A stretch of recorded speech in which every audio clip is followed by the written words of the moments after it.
Good afternoon, and thank you for joining us today. My name is Allie Kelly, and I'm on the marketing team at Clark Schaefer Hackett. Today's webinar is focused on year-end tax planning tips for individuals. Please take a moment to review the disclaimer on the screen. By attending this webinar, you acknowledge and agree to these terms.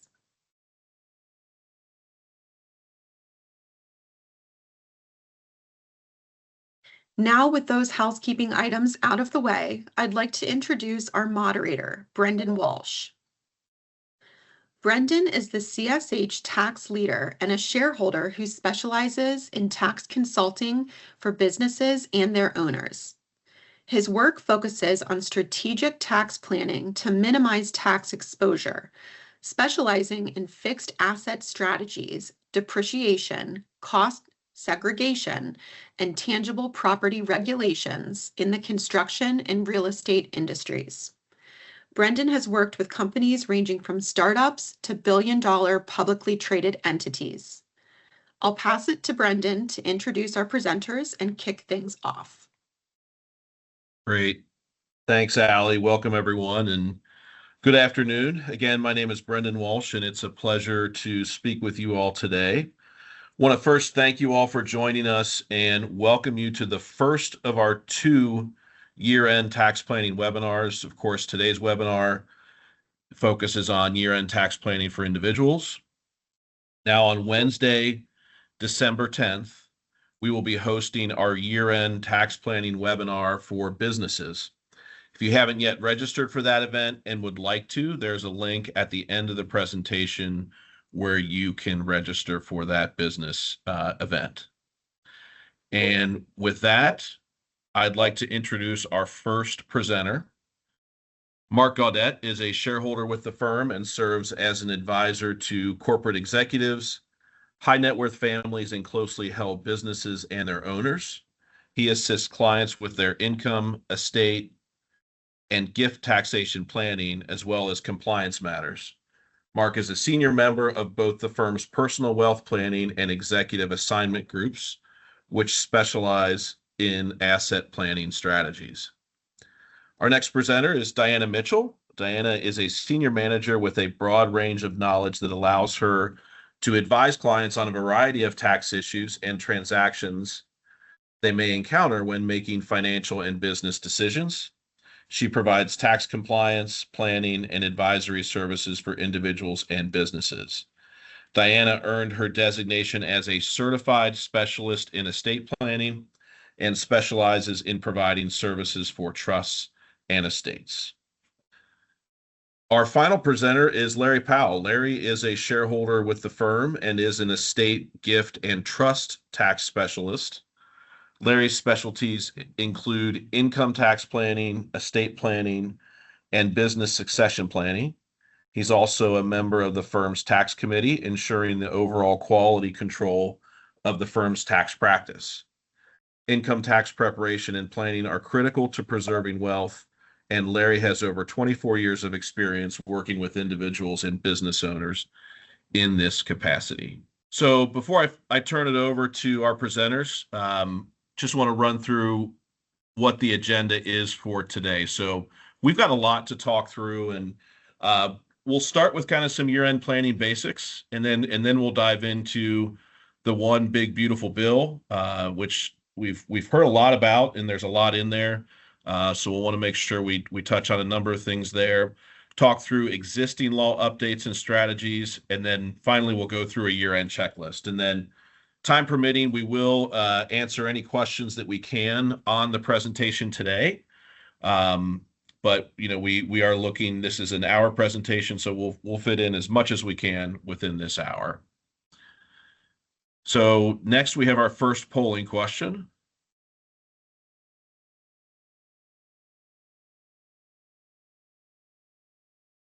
So you can see the poll there.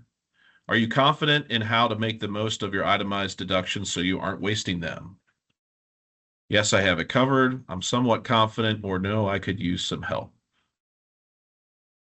We'll give you a minute to go ahead and answer that polling question. And it looks like it's about a about an even split here.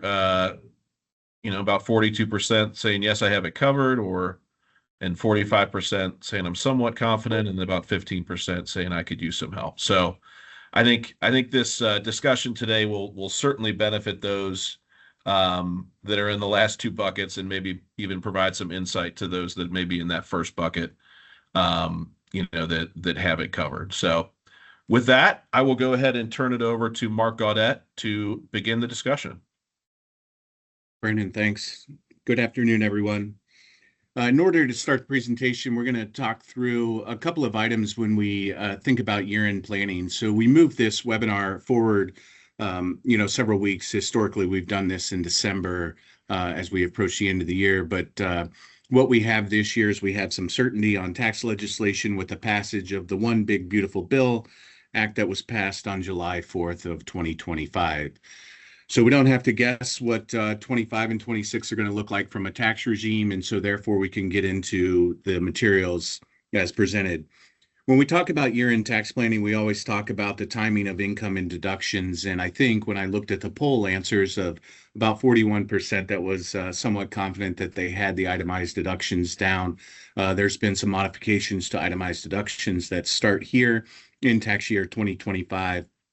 And some that start in 2026. So we'll hit a few of those highlights. But when we do year-end planning, we need to take a look at the current tax year, and we need to look at a forecast for the following tax year. So when we do planning here at Clark Schaefer, we always look at tax year 2025 and 2026 to make sure that we have an idea if we have opportunities in which to accelerate income or defer income, accelerate deductions or defer deductions. We know the impact that it might have either via the regular tax calculation or the alternative minimum tax calculation, and what our marginal tax rate would be for those deferrals or acceleration of income and or expense. With that, we're going to move into a couple of the provisions that are new for 2025 as we look at a quick summary of the One Big Beautiful Bill Act and the 2025 changes. We're going to have some slides that go into more details on these, but we have the new senior deduction, no tax on overtime, a new deduction for qualified passenger vehicle interest. So that's the interest expense that one has on the purchase of a new automobile. No tax on tips. Those are all provisions that were covered during the campaign, and some of the provisions that President Trump wanted to accomplish in his tax bill. We're going to talk about the modifications to the SALT cap for some, but not all, and what that might look like. And then the introduction of the Trump tax accounts, or the Trump accounts that were introduced with the One Big Beautiful Bill. Going on from there, we're going to talk about some changes to charitable contributions and limitations that take place, an itemized deduction reduction, and that's talking about the repeal of the P's limitation and kind of a new limitation that's going to impact itemized deductions starting in tax year 2026. And then there's some adjustments that were made to the gambling losses. Historically, gambling losses were deductible to the extent of gambling winnings at an itemized deduction. Starting in tax year 2026, only 90% of gambling losses can offset gambling winnings, and that's starting in tax year 2026. And that's one provision that received a lot of scrutiny when it was snuck into the tax bill in the month of July, and has caused a lot of angst for some of the congressional members in states that have a lot of gambling. Yeah, Mark, I think this is, one of the things everyone needs to pay attention to is pretty much their AGI, their adjusted gross income, which is basically almost all of their income, except for maybe tax exempt interest and things like that. So, almost all of these provisions have AGI limitations. And so they're not all the same. And so it becomes increasingly complex that when you look at these deductions that are out there, to make sure you manage your income so that you get advantage of these. You don't want to trip up and just fall over and end up getting some of these benefits phased out. So there's a lot of phase outs in here, so we'll go over those, but you really have to, unfortunately, have to really pay attention to tax brackets and where you're at this year versus next year. Yeah, I'd fully agree. And again, we might have some of the thresholds listed, but if in doubt, make sure that you understand the provisions, because there's phase-ins starting at $75,000 up to probably the biggest phase out at $500,000 to $600,000 of AGI limitations, as we talk about the SALT cap in particular. Probably one of the things that we're super excited about is that we have permanency with this tax bill. There's not a lot of sunset provisions that were embedded into the One Big Beautiful Bill Act. And so what that really means is that we have a pretty clear landscape of what the tax regime is going to look like until we have legislative action. So we're not up against the sunset provisions that we saw all the way back in the 2001 Bush, when President Bush enacted a tax package that had a lot of 10-year sunset provisions for budget reconciliation purposes. We saw a lot of sunset provisions, and we know that the Tax Cuts and Jobs Act that was enacted back in 2017, that bill was subject to sunset at the end of 2025. So barring no legislative action, we knew that we were going to have a tax regime starting on January 1st of 2026 that looked very similar to the way it was back in 2017. This bill was passed on July 4th. President Trump took office inauguration was on January 20th. And so there are certain provisions that take effect on January 20th. Most of those are in the business arena, which will be covered on a future webinar in early December. But there are provisions that take effect right now here in 2025. The biggest one is that they retain the bracket system. We still have 7 brackets in the individual tax system, starting at 0 and ending up at a top marginal rate of 37%. Without the passage of the One Big Beautiful Bill, we would have increased the top marginal rate to 39.6%, the way it was prior to the Tax Cuts and Jobs Act in 2017. That 37% top marginal rate is the same rate for individuals, estates, and trust. But recall, in the estate and trust arena, when you're filing a Form 1041, the income tax consequences of an estate or income tax consequences of a trust, that we only have 4 brackets, but the top bracket is at 37% for estates, trust, and individuals. You get to the top bracket in the estates and trust system at about $15,000 of income, and on the individual tax side, the top bracket for 37% starts at for married joint taxpayers at $751,000 and change. So significant difference between trust taxation and individual taxation. Yeah, Mark, and I think there's a couple brackets that in some of these brackets you're writing and it's only a 2% bump going from one bracket to the next. So you go from 10 to 12%. But then once you get above roughly $100,000 of taxable income, which is after itemized deductions, so that's why those become very important, charity and SALT, which we're going to talk about. Then you get a 10% increase from 12% up to 22%. So, for married filing joint. So, you got to be careful. It's one thing to drift into a 2% extra tax. It's another to drift into a 10% extra tax. And then you get the 8% once you get over $395,000 of taxable income. You get an 8% pop from 24 to 32. So again, paying attention to making sure you're not dropping into these big buckets of increases is important. Yeah, I agree. And that's why when we look at tax planning, we look at a 2-year projection to make sure that, again, if we can control those brackets. And I tell a lot of clients when they're entering into retirement, the goal for me for their tax planning into retirement is to try to keep them in a level bracket regime, as opposed to, paying 1 year at 12% and the next year at 37% and bouncing down to the 24 and 32 to see if we can kind of control that. And we have the options oftentimes we have the ability to do so unless we have some deferred comp or other items that are going to play out in future years. This slide here talks about the personal exemptions and the senior deduction. The senior deduction is a new provision that takes effect here for tax years 25, 26, 27, and 28. So as I mentioned, we had permanency in this tax package, but there are certain provisions that do have a limited runway.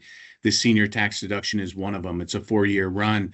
It's eligible here for tax year 2025. It's an additional $6,000 deduction for qualified individuals. And so to qualify, the individual must obtain age 65 before the close of the tax year. And the deduction starts to phase out at income levels for married filing joint taxpayers at 150, and it's fully phased out for modified adjusted gross income that's over 250,000. So pretty short bracket there. This provision was really the attempt for the Trump administration to have the no tax on Social Security. According to the Tax Policy Center, they're estimating that over half of the adults in the U.S. at age 65 or older that will benefit from this, over half of them will benefit from this provision. So it's accomplished one of Trump's goal to have no tax on Social Security for about 50% of the population, of the taxpaying population. It is most beneficial, really, if you look at those phase-out provisions for individuals that have modified gross adjusted income between 130 and 190,000 is where they're really going to start to see the impact. For those that are in the lower brackets, the incremental savings, when you're talking about a 12% savings on a small dollar, is not that material, but it is a provision that's out there and should remove about half of the tax-paying population that are eligible for Social Security to not pay tax on Social Security for 2025, 26, 27, and 28. Hey, Mark, I thought I might just add that unlike some of the provisions in OBA, this deduction is not indexed for inflation, so it will be that amount for those 4 years. And if you are married, that you must file a joint return to take it, along with the other qualifiers.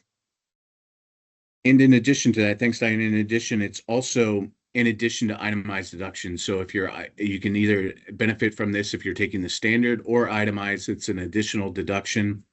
And like Diana mentioned, you must file a joint tax return.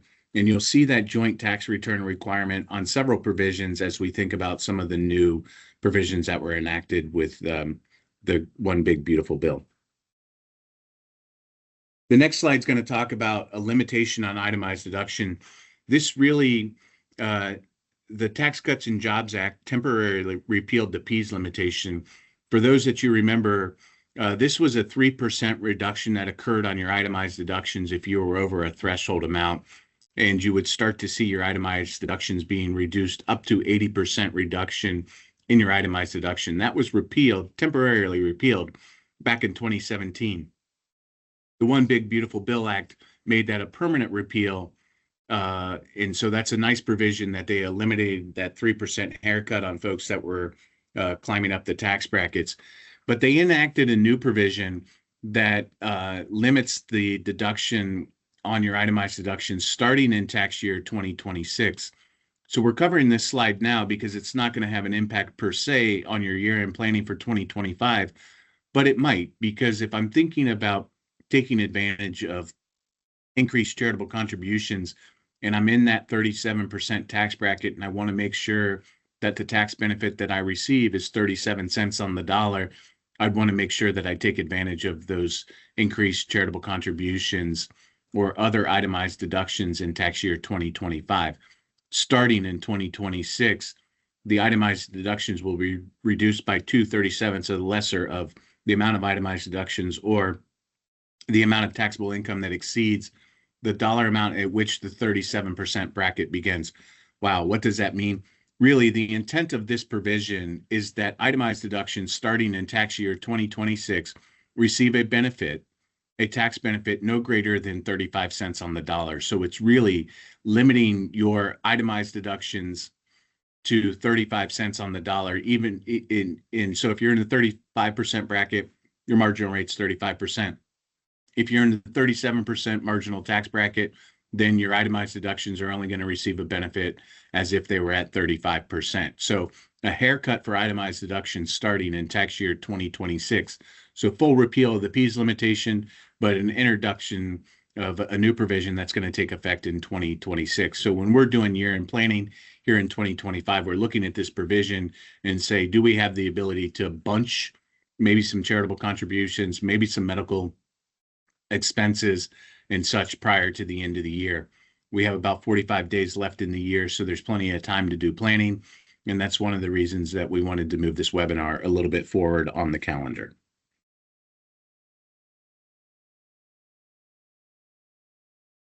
As we saw back with TCGA back in 2017, we had an increase in the standard deduction, and the standard deduction for tax year 2025 is up to $31,500 for married filing joint taxpayers, $15,750 for single, $23,625 for head of household. So with the increase in the standard deduction that occurred a couple of years ago, we're seeing more and more taxpayers that are taking advantage of the standard deduction and no longer itemizing their deductions. So this was particularly true when we had the SALT cap that was introduced back with TCGA, when we had the $10,000 SALT cap that was enacted. So for a lot of folks, it was their charitable giving. It could have been their mortgage interest if they still had a mortgage interest on their house, and their state and local income taxes, real estate property taxes were limited to 10 grand. With the increase in the standard deduction, more and more folks were opting for that. And the way we do tax planning and calculations is we take what either the standard deduction or itemized deduction, whatever is advantageous for the taxpayer in that given year. Once you take the standard deduction, you can toggle back into the itemized in future years. So it's whatever's most advantageous in a given year. So high standard deduction made permanent with the One Big Beautiful Bill. Probably the one provision that a lot of people were excited about, it was the increase in the SALT cap. So if you recall, if we reflect back prior to 2017, individuals were able to deduct state and local income taxes, real property taxes, personal property taxes, income taxes, and or sales tax if they were in a jurisdiction that had high sales tax and no income tax. They were able to deduct those unlimited in the regular tax system, and they could have very large deductions.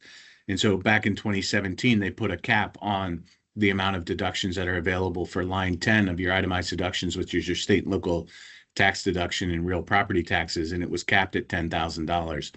We thought we might see some change in that provision. It received a lot of discussion over the years since 2017. Never happened.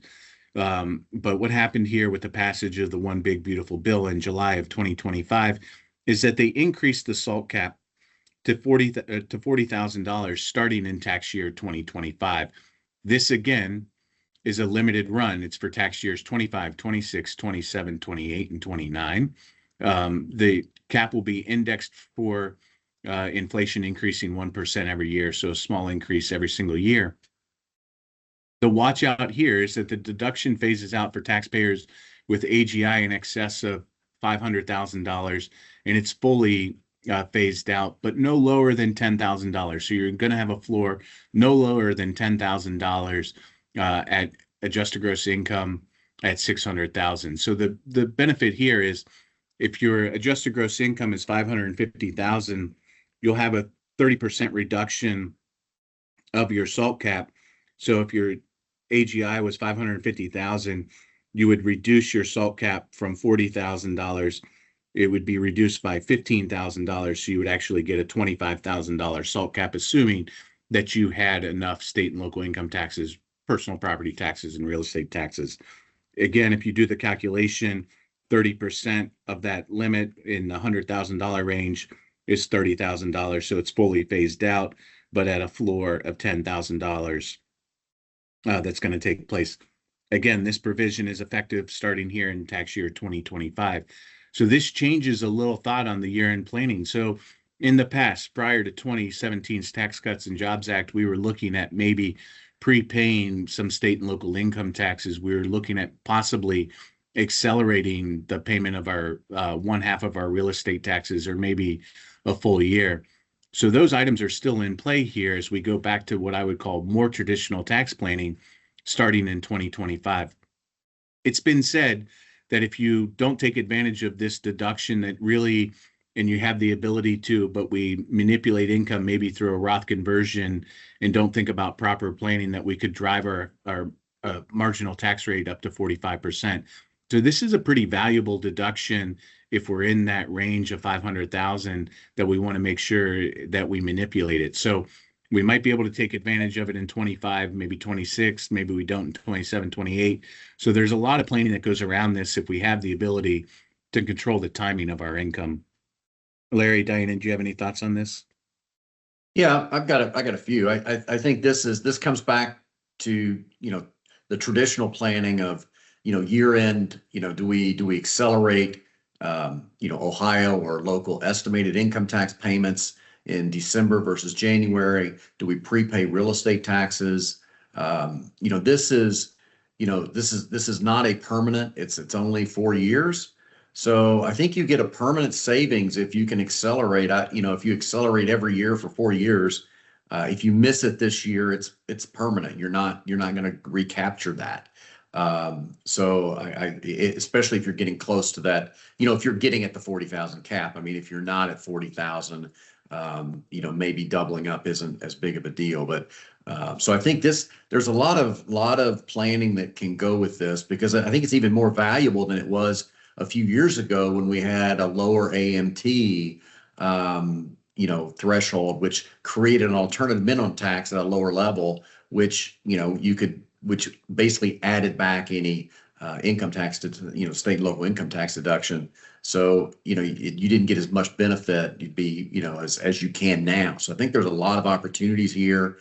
Once the higher standard deduction came into play, roughly 92% of people take the standard deduction and they don't itemize. But those that have, high real estate taxes or high income state and local income taxes, combined with charity, I think there's an opportunity to do something this year for sure. But this would be on your menu every year to take advantage of this. But I think there's some really big savings here.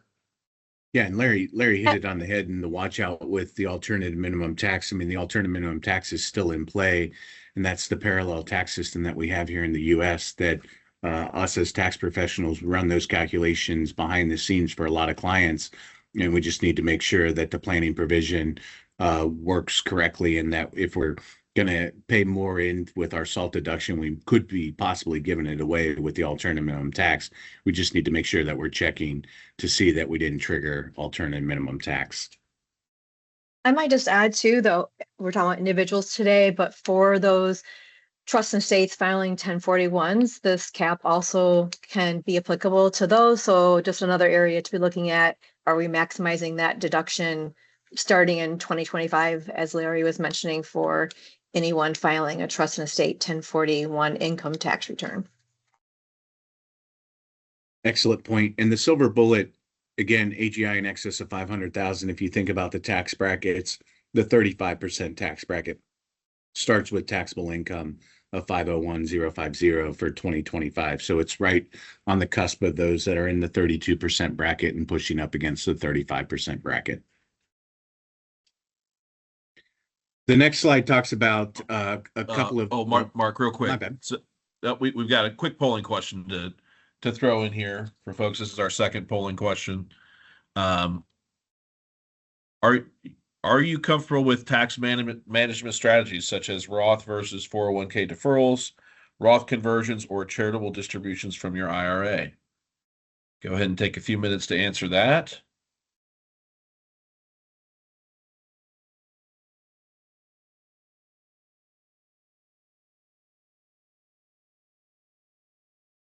All right. So again, almost similar split to what we had with the first question. So about 48% say I could do better. Another 38% say yes, I have solid strategies in place, and 14% say no, I could use some support. So again, similar kind of distribution to what we saw with the first question. So Mark, back to you.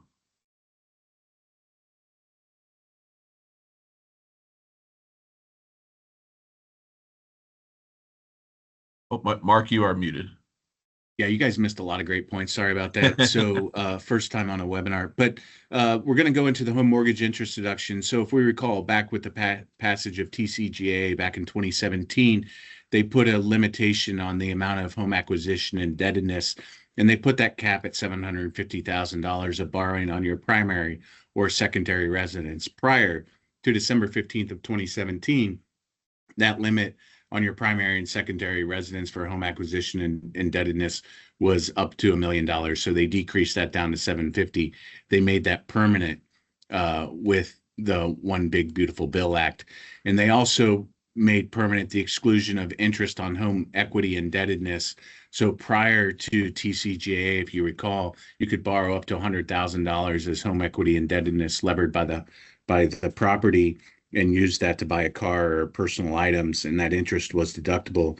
That became no longer allowed back in 2017, and this just makes this permanent. You can still use the home equity indebtedness for improvements to buy, build, or substantially improve your primary or secondary residence. So we still have the ability to possibly have home equity indebtedness that's tax deductible. We follow the interest tracing rules. So if you were going to try to take out a home equity loan in order to have that deductible, make sure that there's a clear tracing of the funds and that they can be tied to the improvements purchase of a primary or secondary residence.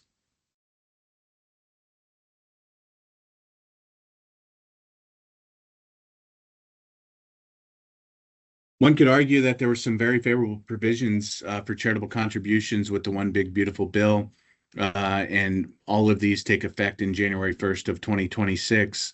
There's some benefits and some detriments, right? So probably the biggest detriment is it limits the deduction for charitable contributions starting in 2026. There's a 0.5% adjusted gross income haircut that occurs for your charitable giving. So to put that in context, if your adjusted gross income was $250,000, 0.5% of AGI would be $1,250. So if you made a charitable contribution of $10,000, $1,250 would be not deductible. You'd have to cover that floor, and the remaining $8,750 would be deductible. So the way I think about it is if you put it in increments of $1 million AGI, $5,000 of your charitable contributions would not be deductible starting in 2026. So if we reflect back on the new limitation that's going to take effect on itemized deductions for those taxpayers in the 37% tax bracket and this 0.5% AGI limitation that applies to charitable giving starting in 2026, 2025 is a year to think about possibly bunching your charitable contributions. Some will give outright to a qualified 501c3.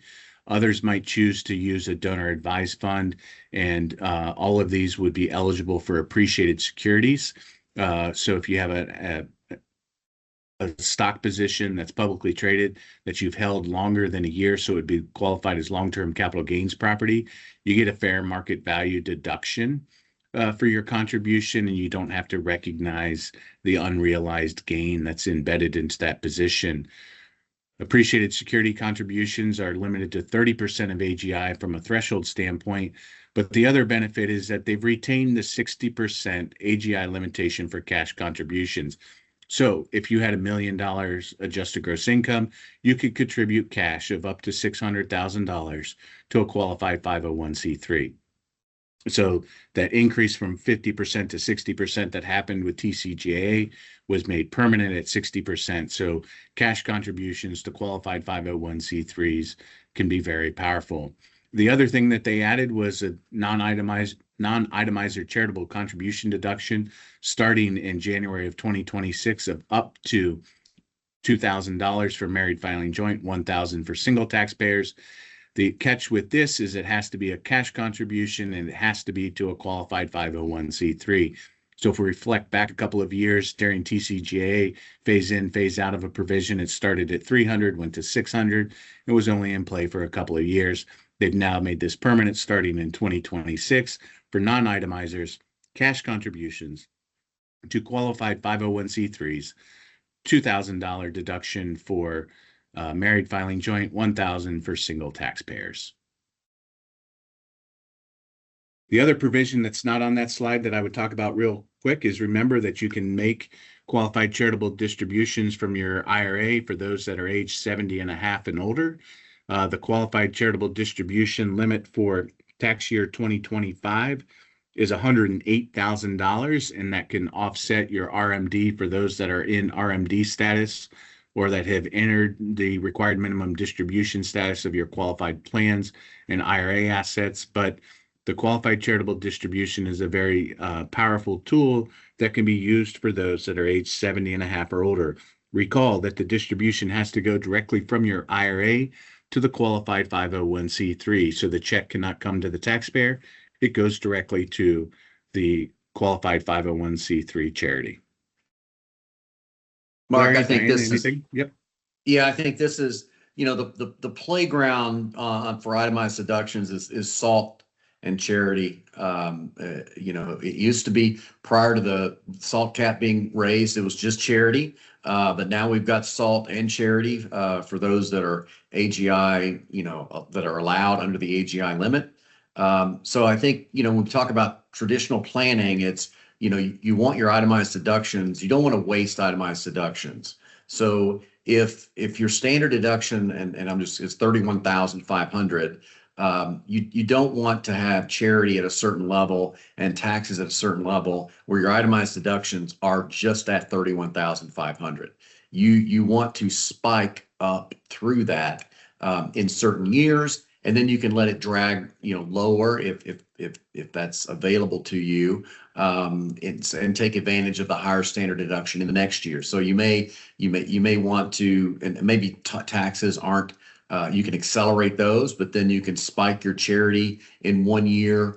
We always recommend maybe using a donor advised fund. You have to be careful with what you put in there, so it's deductible, or who you're giving it to. But you've got an opportunity to spike up through 1 year and really take advantage of the tax brackets and itemizing.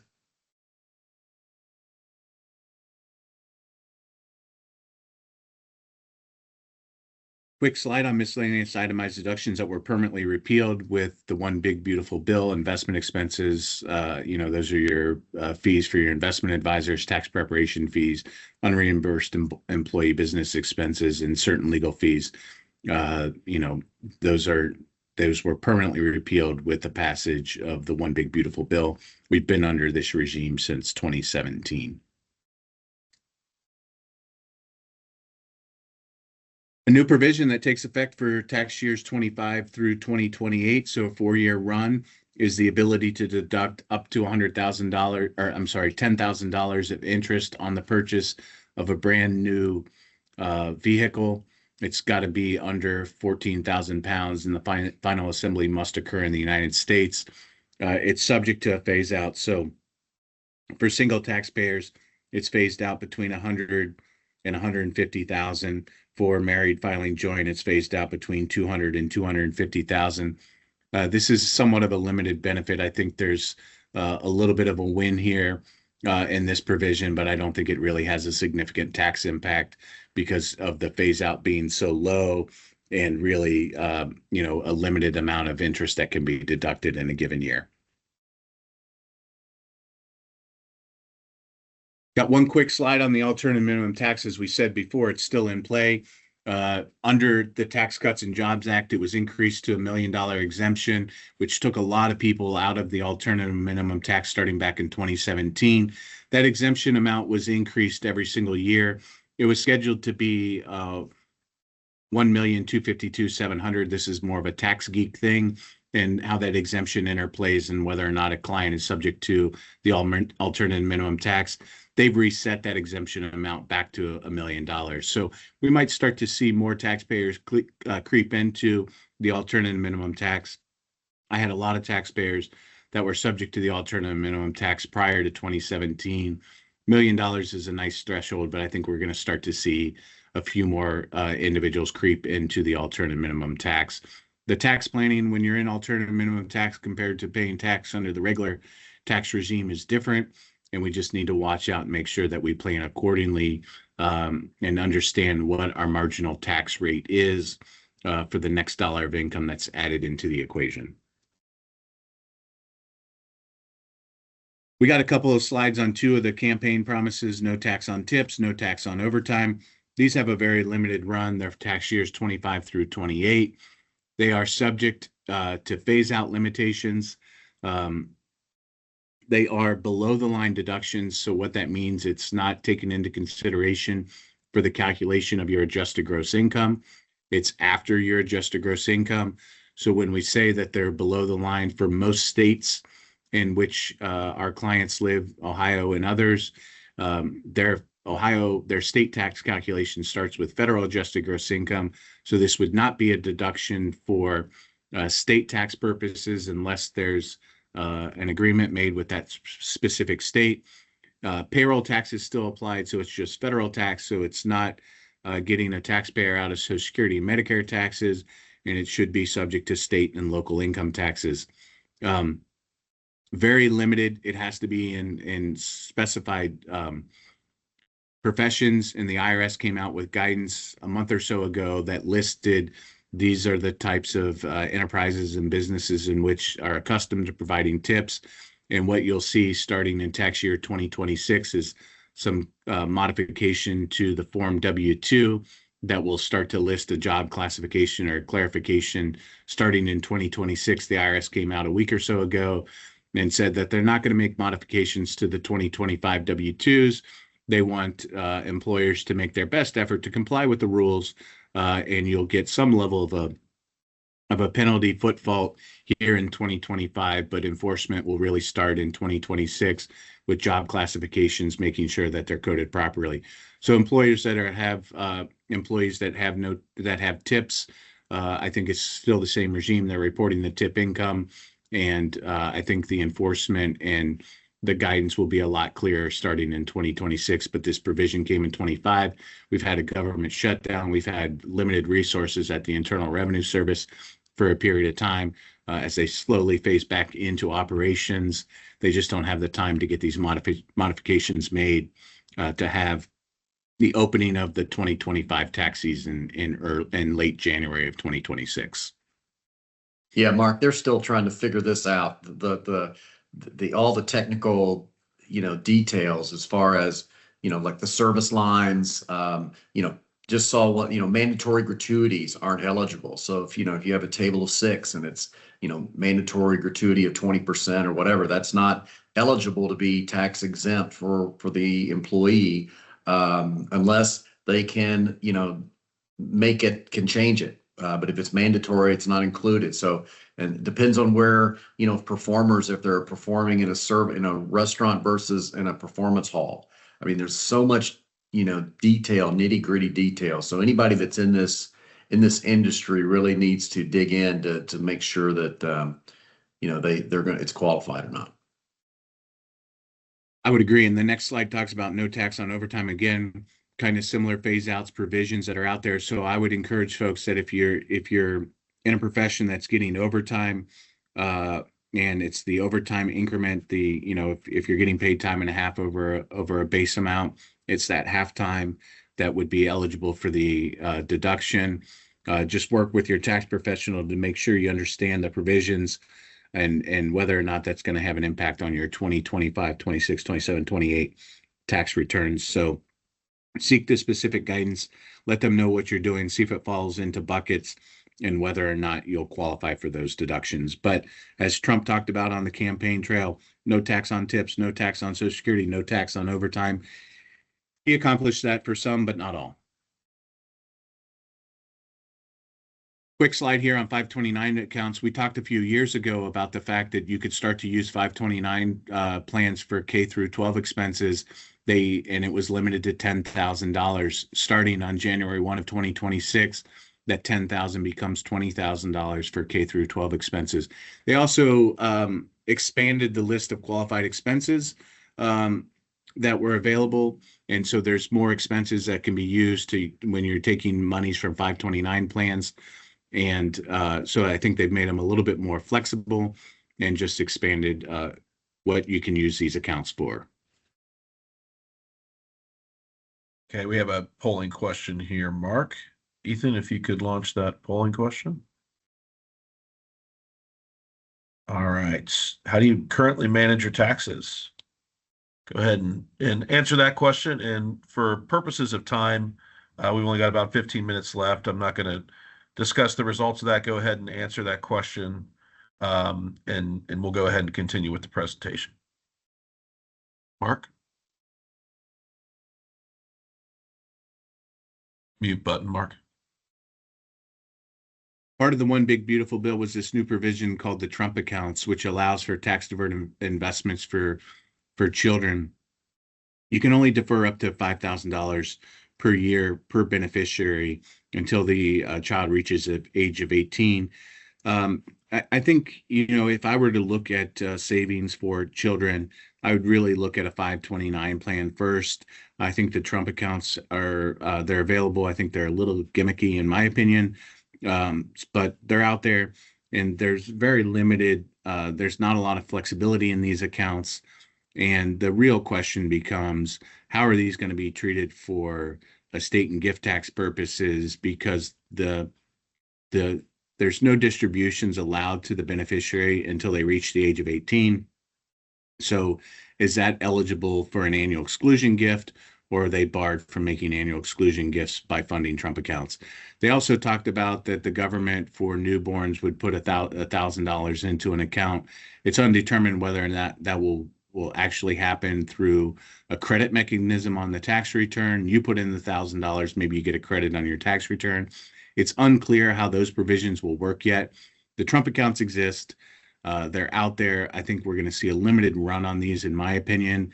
And if you're going to be saving for younger children, I think the use of a 529 plan, saving for education, will still win out on most days.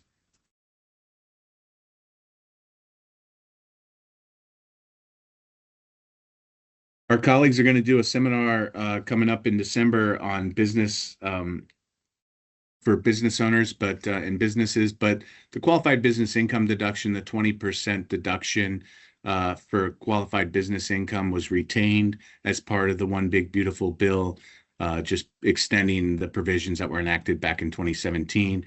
There was discussion about increasing this to a 23% benefit, but by the time it worked its way through reconciliation between the House and Senate, it ended up at 20%. So business owners, again, we're going to get that 20% deduction, which, if they're in the top marginal tax rate, would take their effective marginal tax rate on their operating income to be 29.6%. So no significant change here. They just made this permanent, which I think is a great provision for business owners.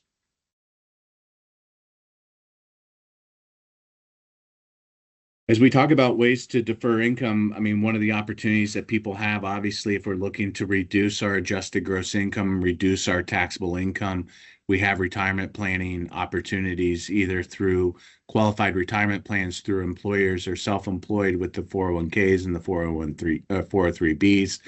The contribution limits are listed here, 23.5. For 2025, we've got the catch-up provision of 7,500 for those that are 50 and older. And thanks to Secure 2.0, we have an additional catch-up provision for those in a limited runway of ages 60 to 63. So you have the ability through elective deferrals to put a significant amount of dollars on the sideline and reduce your current taxable income and reduce your current adjusted gross income. You still have the ability to make contributions to regular traditional IRAs, whether they're deductible, non-deductible, are going to depend on the facts and circumstances. You might have the ability to make a contribution to a Roth IRA. There are income limitations in any contribution into an IRA. You have to have earned income as the number one criteria, either through self-employment income or through wages. So if you're a retiree, you cannot make contributions to IRA accounts. And so just got to make sure first criteria is that we have earned income. Simple IRAs would apply to self-employed folks, and they call them simple IRAs, but they're really not so simple in the calculations. But another way to put additional retirement dollars away. Typically, I see this in the self-employed arena, that someone might have a simple IRA. So again, if we have the ability to maximize contribution, we might be able to reduce taxable income, and we might consider a mix of pre-tax and Roth contributions. And really, that's kind of bracket planning to make sure that if I'm going to make a Roth contribution today, either in my qualified plan or in the IRA context, I'm doing so when I anticipate that I'll be in a higher tax rate in retirement than I am currently, is generally the rule of thumb that we would look at.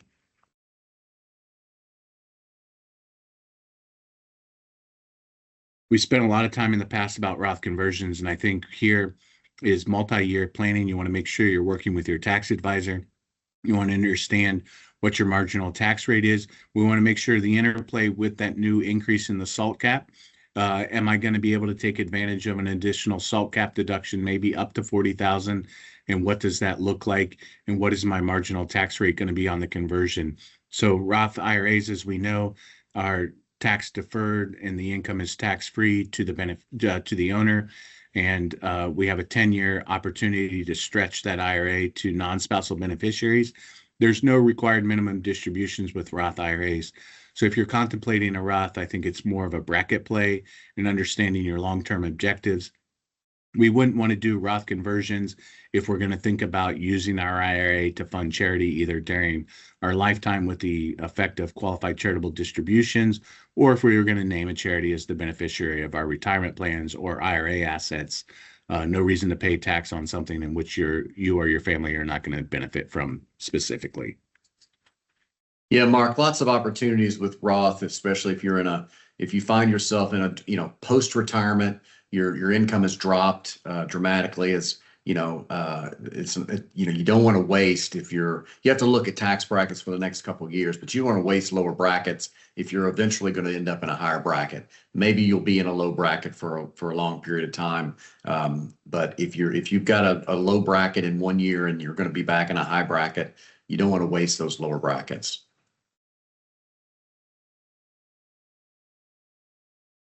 Wow, the big win on the estate and gift regime, right? We know that with TCJA, we had a sunset provision. We were going to go back to a unified credit exemption amount that was scheduled to be $5 million indexed for inflation. We were thinking that was going to fall out about $7.5 million. We know in 2025, the full exemption amount is $13,990,000. With the passage of the One Big Beautiful Bill, we're going to $15 million starting in 2026, indexed for inflation. So we have permanency here. I think this is a great benefit. But what I would encourage folks, if you've started the planning process, let's continue the process. And the benefit of moving assets out of your estate today, the big benefit is that we're moving the appreciation out of the estate. You're transferring assets to your heirs, and you're allowing them to have some of the benefit maybe a little bit younger in their life, and you get to see the enjoyment of their inheritance that they're working from, that you have elected to transfer to them. We still have portability, which is incredible. And again, I would argue, folks, that just to make sure that if you started the planning process, don't put it on pause because you're going to kick it down the road. I would encourage you to continue that planning process and take advantage of the high exemption amount at $15 million starting in 2026 per individual. And real quick, just to follow up, there is income tax planning that is critical with estate planning. So even though maybe you're under the exemption, there's a lot of planning that can go with which assets you want to leave to, whether it's charity, you want to leave to your kids. So picking the right assets becomes important for income tax planning and basis. The nice thing is that we have the annual exclusion gifts that are still in play. They're $19,000 per recipient for 2025. So a married couple could transfer to one of their children or in-laws $38,000, right? And so very impactful. It can start to make a dent in estate planning. I would say the use of the annual exclusion planning is estate planning 101. This is where we would start before we think about use of the unified credit, the lifetime exemption of $15 million soon to be. We can recall that we have some exclusions from annual exclusion gifts and from the estate and gift arena. Payments made directly to educational institutions for tuition and to medical providers, directly to the healthcare providers, are not included as annual exclusion gifts, and they don't go against your lifetime exemption. So if you're going to assist someone with education, if you're going to assist someone with medical needs, we can work around the system and make some nice assistance gifts there without using our lifetime or annual exclusion amounts. with that, if we can turn to the next slide. This is kind of a summary of different things, of some of the things that we've talked about. So I would use this summary to go through your checklist personally and say, do any of these make sense? Work with your tax provider to see if this is an option for you and what would make sense. Run a 2-year projection at a minimum and see if we have the ability to accelerate, defer income and or deductions based on your personal circumstances. Can we see the next slide, please? And this is our final polling question here. Go ahead and launch that. And while you're answering that final polling question, we have a couple minutes left to answer some questions that came through here before the top of the hour. The first question is income in a trust taxed at 37% with just $15,000 of income? Larry, did you want to respond to that one? Yes, this is, Mark hit on this. So the tax brackets are extremely compressed with estates and trusts on 1041s. And so remember, this is for income that's retained inside the estate or trust. It's not for income that's distributed out of the estate or trust. So if you, on the 1041, distributions carry income out to the beneficiary. So this is only for, well, typically are what they call complex trust, which means they don't have to distribute income out every year. So they're held in trust for the benefit, typically for grandchildren, long-term like dynastic trusts that go on for a long period of time. They want to accumulate and build wealth. Those are the ones that get hit with this. So capital gains still have a favorable bracket, but ordinary income, is at the highest bracket really quick. Yeah. So interest income, operating income could be subject to a top rate of 37%. There is a QBI provision inside trust, but capital gains and qualified dividends do have the favorable taxation with a top rate of 20% prior to the Medicare surcharge of 3.8%. Okay, one other question to address here before we wrap it up. Is any new tax legislation expected before the end of the year? Mark, you want to hit on that one? Yeah, I think with the shutdown, I mean, it took them a long time, Washington, to get to a compromise on getting the budget, approved to just get the government up and running. I cannot foresee any provisions coming prior to the end of the year. That's my personal opinion, not the voice of Clark Schaefer, but I just don't see it happening in the next 45 days. Yeah. Okay, with that, we are at the top of the hour. Ethan, if you want to go to the next slide there. Yeah, if you have any additional questions or would like any additional information on all things OBBBA, you can see that link there, and that will take you to the CSH resource hub for the One Big Beautiful Bill Act. And also, as I mentioned in the beginning of the presentation, if you would like to attend the year-end tax webinar for businesses, that is on Wednesday, December 10th. And you can register using that link there on your screen, or go to Clark Schaefer's website, cshco.com, and you can register through that website as well. So with that being said, as I mentioned at the beginning of the webinar, you should receive an email sharing the webinar recording, our slide deck, and a survey with more information about our additional events and resources. And on behalf of Clark Schaefer Hackett and all of the webinar presenters, I want to thank you all for joining us, and everyone have a great rest of your day.